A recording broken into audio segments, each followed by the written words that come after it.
एक राजमार्ग पर दो स्थान हैं ए एंड बी, 100 किलोमीटर की दूरी पर हैं, पर कार ए से तथा एक कार ए से तथा दूसरी कार बी से एक ही समय चलना प्रारंभ करती हैं। यदि ये कारें भिन्न भिन्न चालों में एक ही दिशा में चलती हैं तो 5 घंटे पश्चात मिलती हैं। यदि विपरीत दिशा में चलती हैं तो 1 घंटे पश्चात मिलती है। दोनों कारों की चाल ज्ञात कीजिए।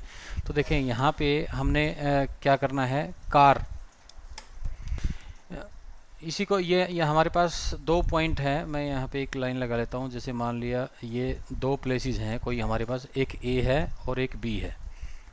एक कार ने ए पे चलना हाँ जी बेटा बोले। यहाँ देखें कि एक कार हमारी ए से चलना शुरू करती है और एक कार कहाँ बी से चलना शुरू करती है। तो एक कार ए से चली और वो इसी दिशा में चली, इस दिशा में चली, और दूसरी कार जो बी से चली वो भी क्या है, इसी दिशा में चली। इसको हम क्या बोलेंगे, एक ही दिशा में चलना, एक ही दिशा में चलना। दूसरी सिचुएशन क्या है कि एक कार ए से इधर चली और एक कार बी से इधर चली। इसको हम क्या कहेंगे, विपरीत दिशा, एक दूसरे की विपरीत दिशा में चली।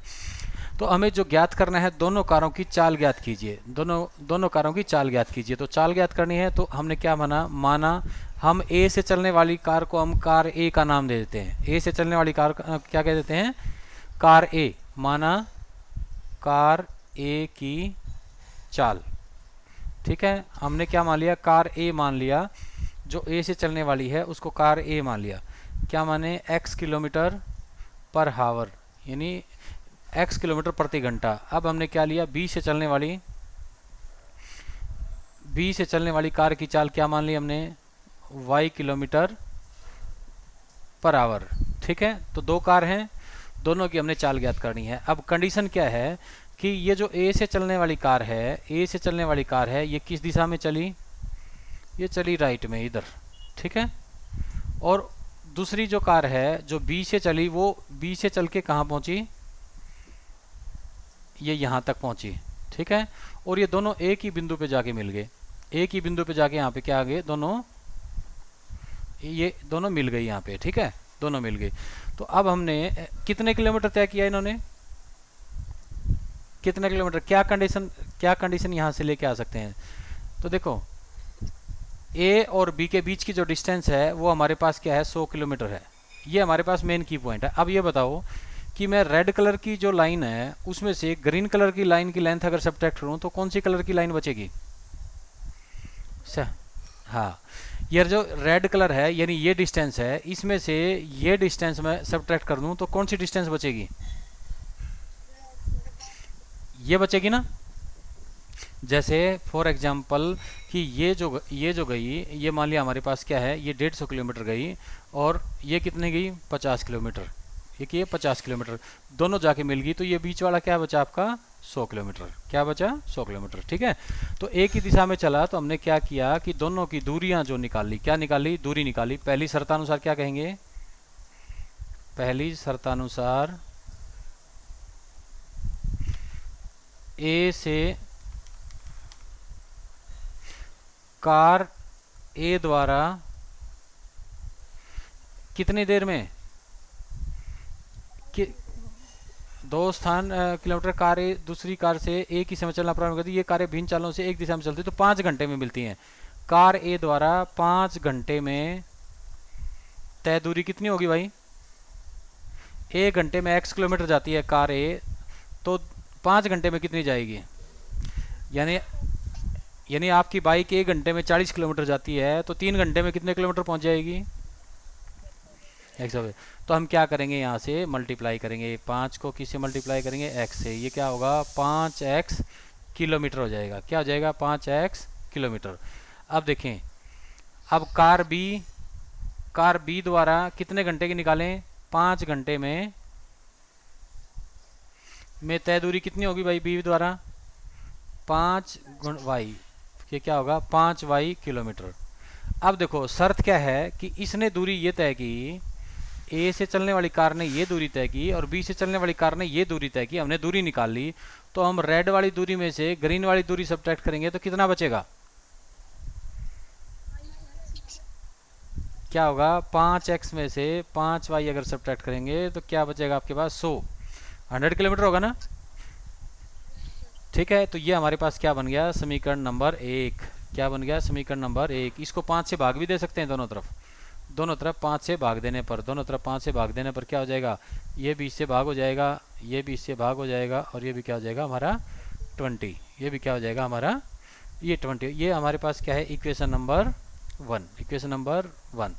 अब दूसरी देखो भाई, दूसरी इक्वेशन में क्या कहता है कि वो विपरीत दिशा में चलें। विपरीत का मतलब एक ए से चली जो वो इस साइड चली, ए से चली जो कार वो इस साइड चली, ठीक है, और जो बी से चली कार वो किस साइड चली, ये क्या लिया हमने, बी से, मैं येलो ले रहा हूँ, बी से कार चली वो इस साइड चली, ठीक है। तो यहाँ जाके ये मिल गए दोनों, कहाँ जाके मिले, इस पॉइंट पे जाके मिल गए।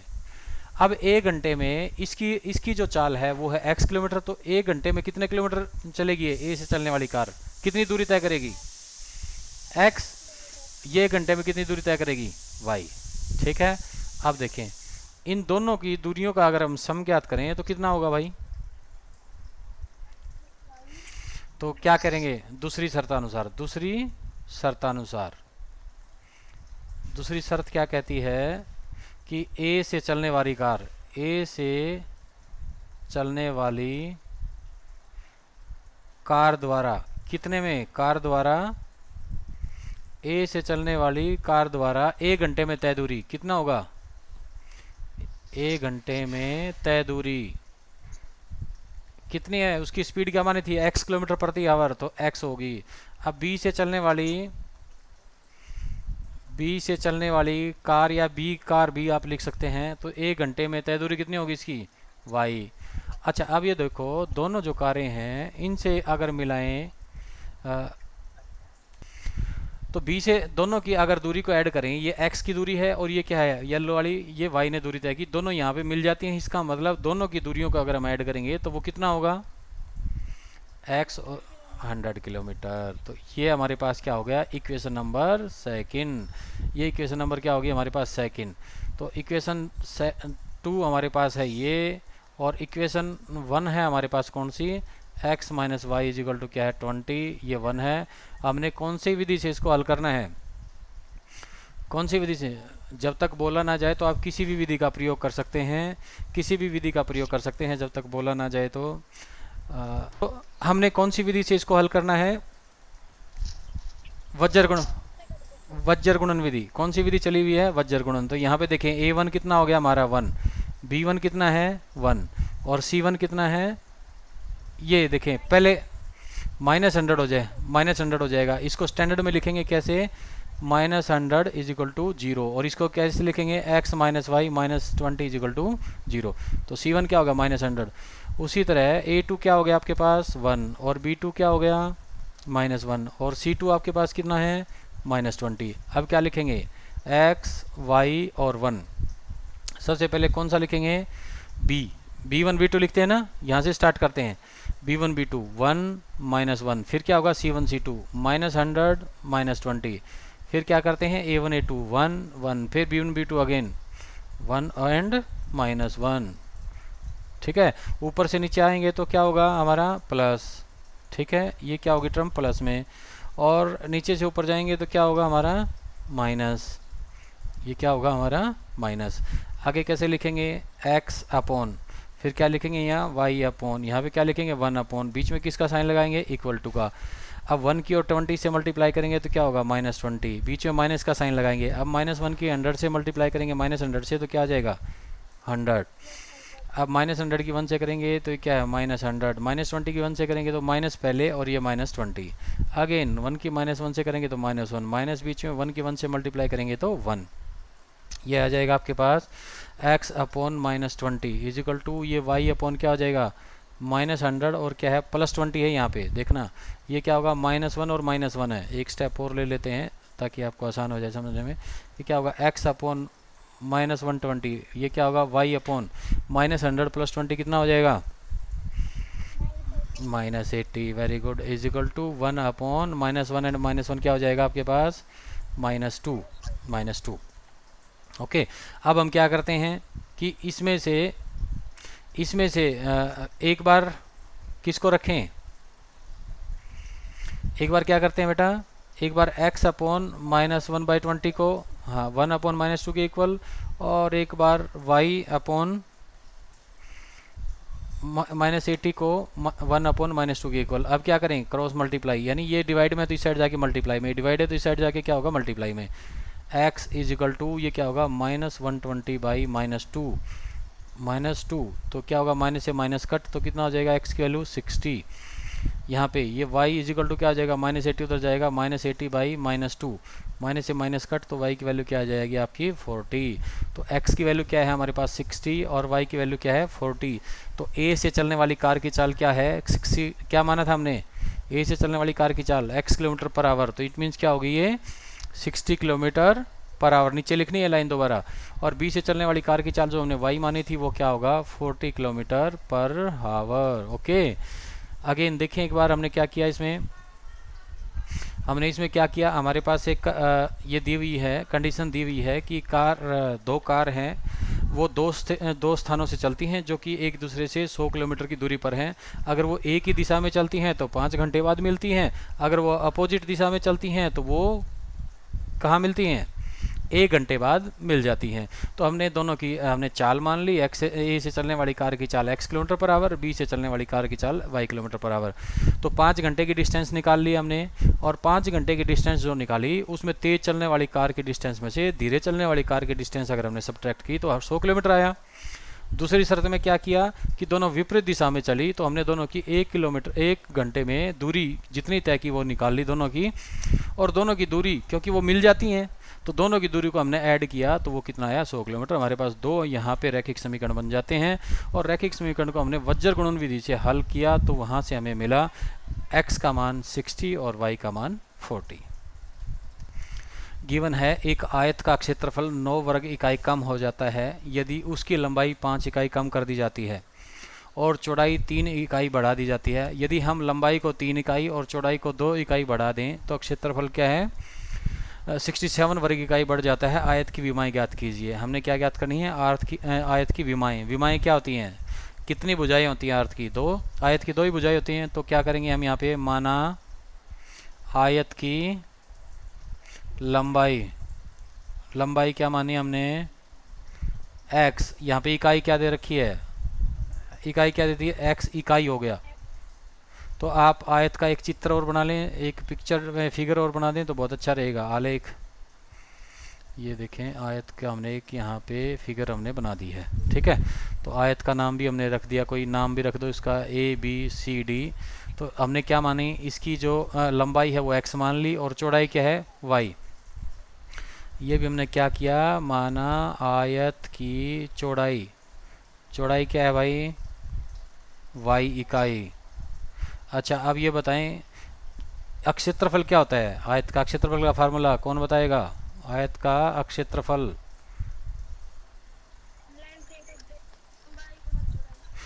वेरी गुड, लंबाई गुणा चौड़ाई, यानी x गुणा y। तो ये क्या हो गया x y। जब भी अक्षेत्रफल आता है तो वर्ग इकाई हो जाता है, क्या हो जाता है वो वर्ग इकाई, वो वर्ग में होता है। हम क्षेत्रफल को किस में मापते हैं, वर्ग में, ठीक है। तो ये हमारे पास है एक्स वाई वर्ग इकाई। तो अब पहली शर्त देखें क्या है, पहली शर्त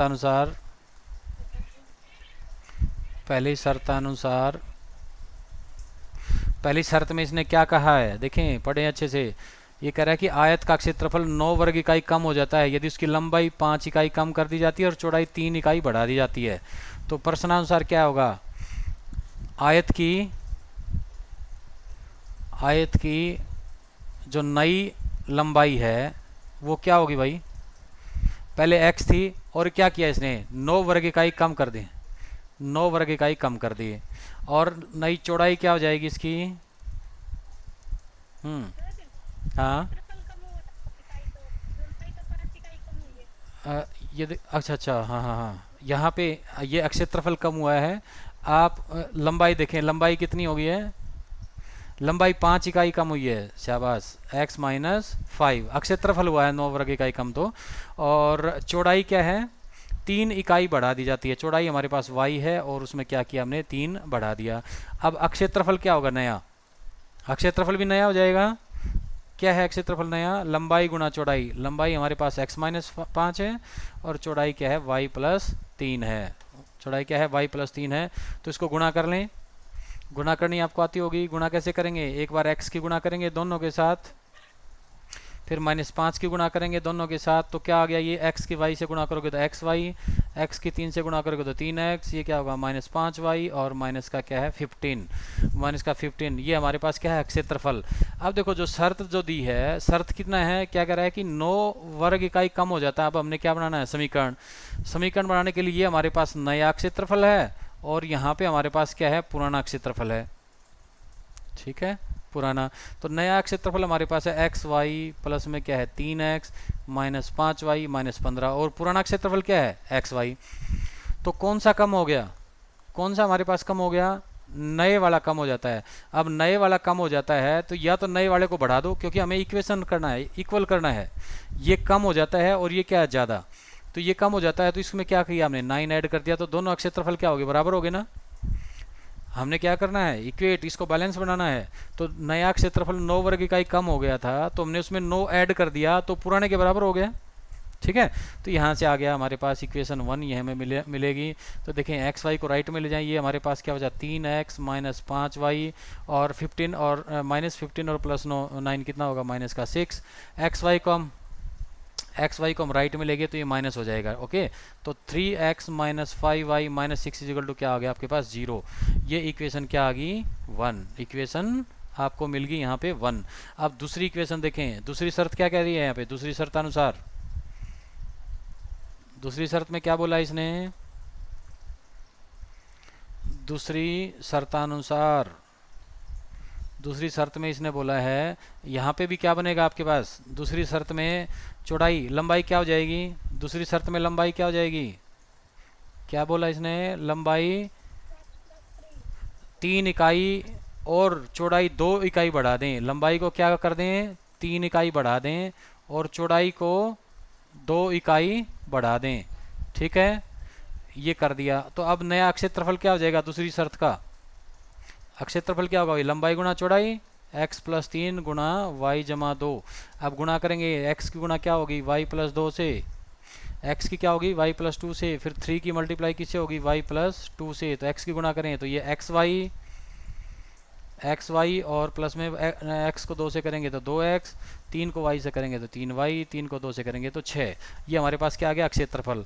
अब यहाँ हमारे पास नया क्षेत्रफल है और एक हमारे पास क्या है, पुराना क्षेत्रफल है। ठीक है, तो नया क्षेत्रफल हम लिख लेते हैं, यहाँ पे क्या है एक्स वाई प्लस में 2x प्लस 3y और प्लस में 6, और पुराना क्षेत्रफल क्या है एक्स वाई। अब हमने क्या करना है, इन दोनों को बराबर करना है। तो नया क्षेत्रफल क्या कर रहे हैं, तो क्षेत्रफल 67 वर्ग इकाई बढ़ जाता है। कितना बढ़ गया भाई, नए वाला कितना बढ़ गया 67 बढ़ गया। तो इसमें से अगर हम 67 घटा दें तो दोनों बराबर हो जाएंगे।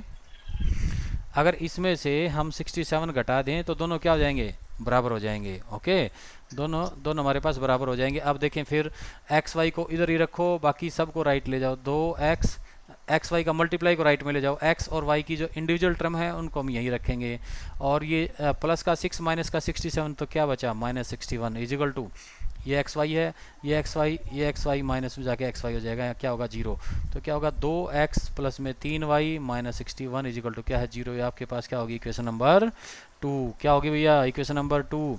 और इक्वेशन नंबर 1 क्या थी, 3x minus 5y, 3x minus 5y बराबर है कितना था, 3x minus 5y minus 6 is equal to 0, minus 6 is equal to 0। ठीक है, तो यहाँ पे ये आपकी इक्वेशन 1 है। तो अब इसको वज्रगुणन विधि से आप हल कर सकते हैं। हाँ बेटा, अब ये आपको वज्रगुणन विधि से हल कर सकते हैं। a1 कितना है हमारे पास 3, b1 कितना है 3, c1 कितना है -61, a2 कितना है आपके पास -5, a2 कितना है 3, b2 कितना है -5, c2 कितना है -6। अब अगेन क्या होगा x y और 1, यहाँ पे b वाली टर्म से शुरू करें, 3 -5 -61 -6, 3 3, फिर क्या होगा 3 -5। तो अब इसका हल कर सकते हैं। अब आप इसको स्वयं करें, ये आपके लिए छोड़ दिया है, आप इसको स्वयं करेंगे। ओके, हल करके और यहाँ पे साइंस की क्लास के बाद और व्हाट्सएप ग्रुप में आप इसका आंसर भेजेंगे। ओके।